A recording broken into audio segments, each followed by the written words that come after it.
Hello दोस्तों, स्वागत है आपका मेरे यूट्यूब चैनल परीक्षा प्लान में। तो कैसे हैं आप लोग? आई होप अच्छे होंगे। तो जैसा कि आप लोगों को पता है कि ईवीएस के इंपॉर्टेंट क्वेश्चन की मैं प्रैक्टिस करवा रही हूं। प्रैक्टिस का 11वां वीडियो है, 10 वीडियो इसके पहले आ चुके हैं। यदि आपने वो वीडियो नहीं देखे हैं तो देख लीजिए, क्योंकि आपकी परीक्षा के लिए सभी प्रश्न महत्वपूर्ण हैं और सभी महत्वपूर्ण प्रश्न ही मैंने करवाए हैं। आज ये प्रैक्टिस का 11वां वीडियो है। तो चलिए वीडियो को शुरू करते हैं। वीडियो देखने के बाद यदि आपको अच्छा लगे, हेल्पफुल लगे तो वीडियो को लाइक और शेयर कीजिएगा, और यदि आप चैनल पर नए हैं तो चैनल को सब्सक्राइब कर लीजिए। हिंदी के प्रीवियस ईयर के सभी क्वेश्चन मैं पढ़ा चुकी हूँ। हिंदी कंपलसरी है, आप लोगों को इस बात की जानकारी है ही। तो हिंदी के प्रीवियस ईयर के सभी क्वेश्चन मैंने पढ़ा दिए हैं जूनियर प्राइमरी के, और अब मैं इंपॉर्टेंट टॉपिक पढ़ा रही हूँ, तो आप लोग वो वीडियो भी देख सकते हैं। प्ले लिस्ट बनी हुई है, वहां पर आपको सभी वीडियो एक साथ मिल जाएंगे। चलिए आज की वीडियो को शुरू करते हैं। वीडियो देखने के बाद यदि आपको अच्छा लगे, हेल्पफुल लगे तो वीडियो को लाइक और शेयर कीजिएगा, और यदि आप चैनल पर नए हैं तो चैनल को सब्सक्राइब कर लीजिए। ईवीएस के प्रीवियस ईयर के क्वेश्चन में पहले ही कंप्लीट पढ़ा चुकी हूं, और एक मैराथन क्लास भी आई थी जिसमें मैंने सभी पेपर एक साथ करवा दिए थे।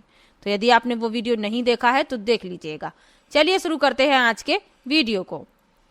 पहला प्रश्न दिया गया है, घास भूमि क्षेत्र के पारितंत्र के खाद्य श्रृंखला में सबसे उच्च स्तर का उपभोक्ता होता है। पहला है जीवाणु, दूसरा है मांसाहारी, तीसरा है शाकाहारी, और चौथा है शाकाहारी व मांसाहारी दोनों। तो घास भूमि क्षेत्र के पारितंत्र के खाद्य श्रृंखला में सबसे उच्च स्तर का उपभोक्ता मांसाहारी होता है। तो इसमें आपका बी विकल्प उत्तर हो जाएगा। चलिए आगे बढ़ते हैं, अगले प्रश्न पर चलते हैं। वायुमंडल का प्रमुख स्तर जो पृथ्वी के सबसे पास है, पहला है मध्य मंडल, दूसरा है क्षोभ मंडल, तीसरा है समताप मंडल, और चौथा है आयन मंडल।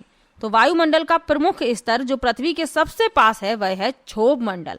मौसम संबंधी सभी घटनाएं इसी मंडल में संपन्न होती हैं, तो ये आप याद रखिएगा। आंधी, तूफान, वर्षा इसी में संपन्न होते हैं। और क्षोभ मंडल के ऊपर है समताप मंडल, और समताप मंडल हवाई जहाज उड़ाने के लिए आदर्श परत है, और समताप मंडल में ही ओजोन परत पाई जाती है। तो साथ में ये भी याद रखिएगा, और ओजोन दिवस 16 सितंबर को मनाया जाता है। चलिए आगे बढ़ते हैं, अगले प्रश्न पर चलते हैं। भारतीय संसद द्वारा जैव विविधता अधिनियम पारित किया गया था। पहला है 16 अक्टूबर 1990, दूसरा है 10 दिसंबर 1980, तीसरा है 11 मई 1972, और चौथा है 11 दिसंबर 2002।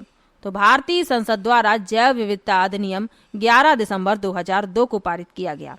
जैव विविधता के सम्मेलन के तहत दायित्वों को पूरा करने के लिए जैविक विविधता अधिनियम बनाया गया था। तो ये आपको याद रखना है। इसमें आपका डी विकल्प सही हो जाएगा, 11 दिसंबर 2002। चलिए आगे बढ़ते हैं, अगले प्रश्न पर चलते हैं।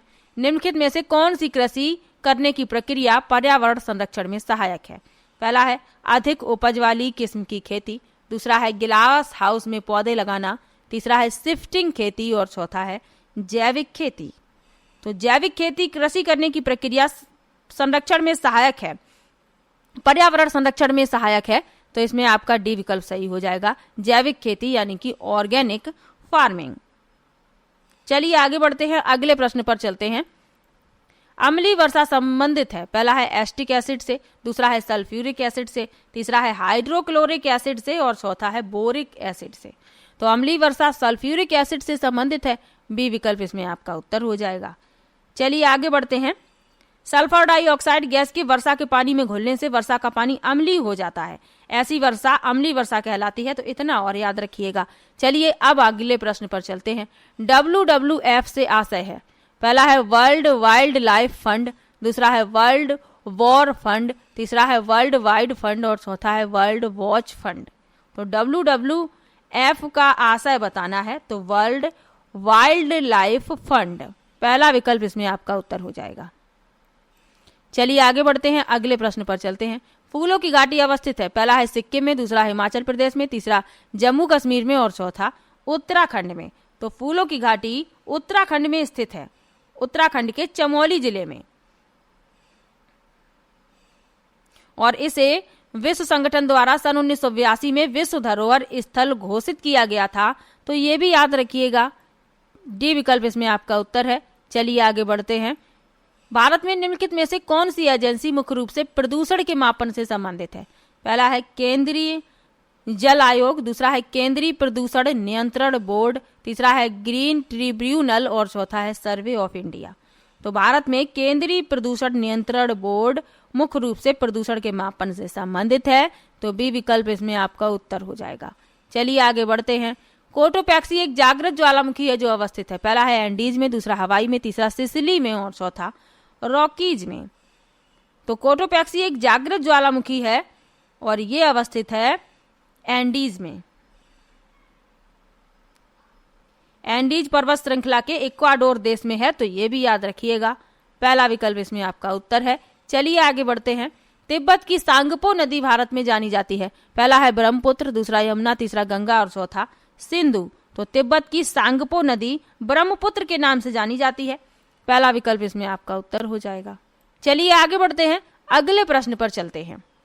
अगला प्रश्न दिया गया है, ब्लू बेबी सिंड्रोम जल में किस लवण की उपस्थिति के कारण होता है? पहला है कार्बोनेट, दूसरा नाइट्रेट, तीसरा है क्लोराइड और चौथा सल्फेट। तो ब्लू बेबी सिंड्रोम जल में किस लवण की उपस्थिति के कारण होता है? तो ये होता है नाइट्रेट की उपस्थिति के कारण। बी विकल्प इसमें आपका उत्तर हो जाएगा। चलिए आगे बढ़ते हैं, अगले प्रश्न पर चलते हैं। एग्रोइस्टोलॉजी अध्ययन है, पहला है पौधों का, दूसरा है कृषि का, तीसरा है शैवाल का और चौथा है घास का। तो एग्रोइस्टोलॉजी अध्ययन है घास का। डी विकल्प इसमें आपका उत्तर हो जाएगा। चलिए आगे बढ़ते हैं, अगले प्रश्न पर चलते हैं। भारत के किस राज्य में मानसून का आगमन सबसे पहले होता है? पहला है पश्चिम बंगाल, दूसरा है असम, तीसरा है केरल और चौथा है महाराष्ट्र।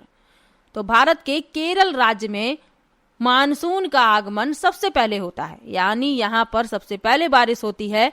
सी विकल्प इसमें आपका उत्तर हो जाएगा, केरल। चलिए आगे बढ़ते हैं, अगले प्रश्न पर चलते हैं। 2002 में सतत विकास पर विश्व शिखर सम्मेलन कहाँ आयोजित किया गया था?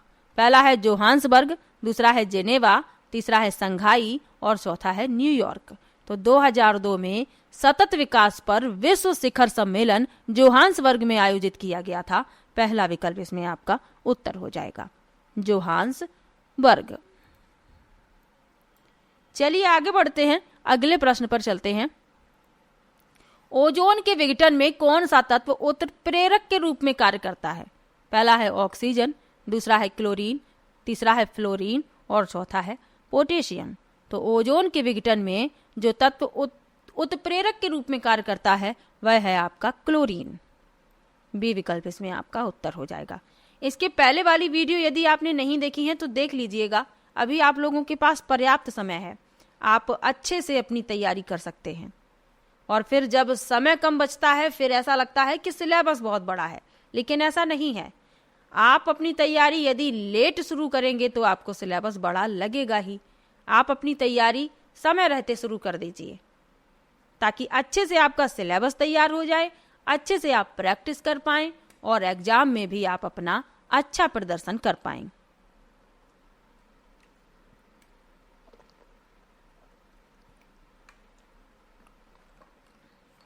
चलिए आगे बढ़ते हैं, अगले प्रश्न पर चलते हैं।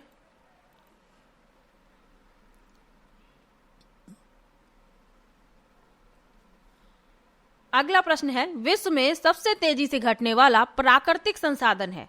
पहला है पानी, दूसरा है वन, तीसरा है हवा और चौथा है सूरज की रोशनी।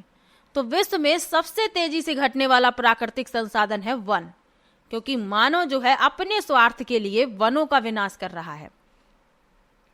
नगरीकरण बढ़ रहा है, इसीलिए वनों की कटाई की जा रही है और जो वन है इनका कम होना हमारे लिए हानिकारक है। हमें अधिक से अधिक वृक्ष लगाने चाहिए। बी विकल्प इस प्रश्न का उत्तर हो जाएगा, क्योंकि विश्व में सबसे तेजी से घटने वाला ये प्राकृतिक संसाधन है।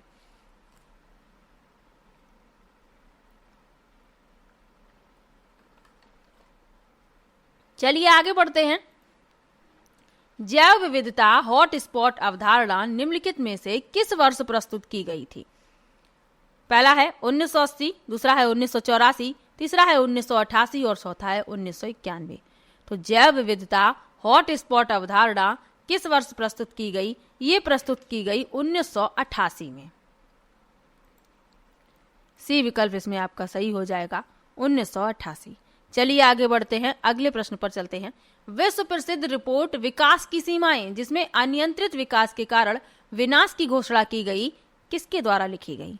पहला है मेयर्स और सहयोगी, दूसरा है मेडोस और सहयोगी, तीसरा है ब्रुंटलैंड और चौथा है विल्सन और सहयोगी। तो विश्व प्रसिद्ध रिपोर्ट विकास की सीमाएं, जिसमें अनियंत्रित विकास के कारण विनाश की घोषणा की गई, ये लिखी गई है मेडोस और सहयोगी द्वारा।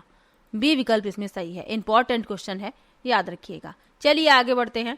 चंदन वन किस तरह के वन के उदाहरण हैं? पहला है डेल्टाई वन, दूसरा है कटीले वन, तीसरा है सदाबहार वन और चौथा है पर्णपाती वन। तो चंदन वन जो है पर्णपाती वन होते हैं। डी विकल्प इसमें आपका उत्तर हो जाएगा। चलिए आगे बढ़ते हैं।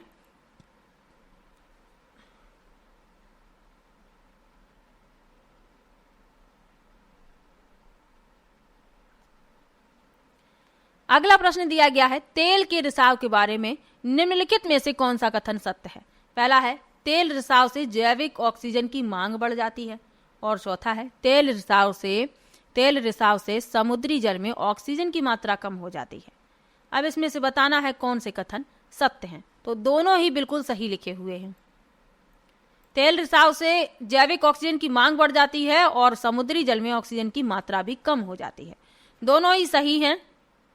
सी विकल्प हो जाएगा इस प्रश्न का उत्तर। चलिए आगे बढ़ते हैं। निम्नलिखित सामाजिक पारिस्थितिक आंदोलनों को सही कालानुक्रमिक क्रम में व्यवस्थित करें। इनको इनके सन के अनुसार लगाना है।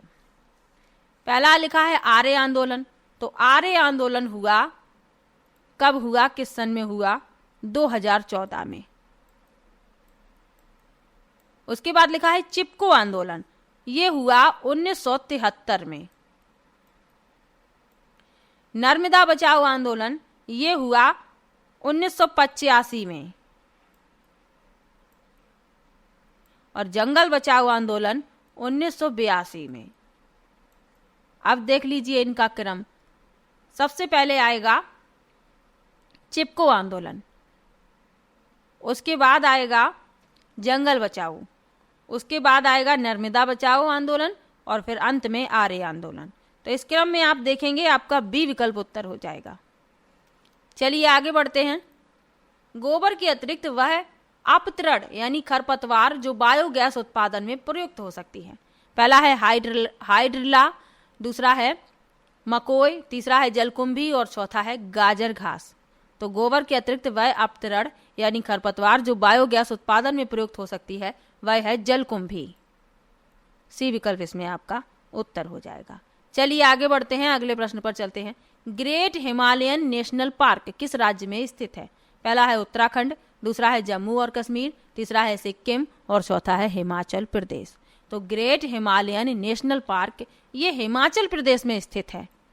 डी विकल्प इसमें आपका उत्तर हो जाएगा। चलिए आगे बढ़ते हैं। गंगा एक्शन प्लान किस प्रधानमंत्री के कार्यकाल में शुरू किया गया था? इंपॉर्टेंट क्वेश्चन है। पहला है मोरारजी देसाई, दूसरा है राजीव गांधी, तीसरा विकल्प है अटल बिहारी वाजपेयी और चौथा है PV Narasimha Rao.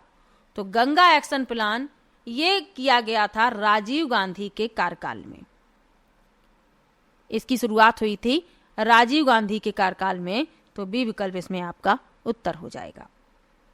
Important question है, याद रखिएगा। चलिए आगे बढ़ते हैं, अगले प्रश्न पर चलते हैं।